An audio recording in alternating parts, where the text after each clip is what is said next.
Ibyo byuma bibiri ubona uyu mugabo Ronnie Coleman agiye guterura ni ibiro 90 kuri buri kuboko.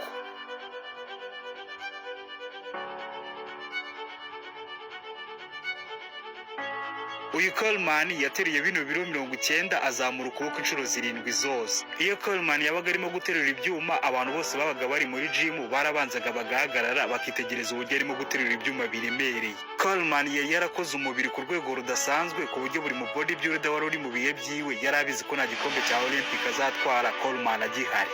Mu irushanwa ryose yajyagamo niwe watwaraga ibikombe, dore ko yatwaye ibikombe 8 bya Olympic byabaga bihanganiwemo n'abantu baturutse impande n'impande ku isi. Uyu Coleman yaryaga ibyo kurya byinshi byiganjemo proteine kandi agakoresha uko ashoboye ku buryo ku munsi arya karori ziri hagati y'ibihumbi 5 na 6. Uyu Ronnie nta binure na bike yari afite mu mubiri wiwe, ahubwo yari afite muscles zikomeye cyane. Yari afite ibiro biri hagati y'129 n'136.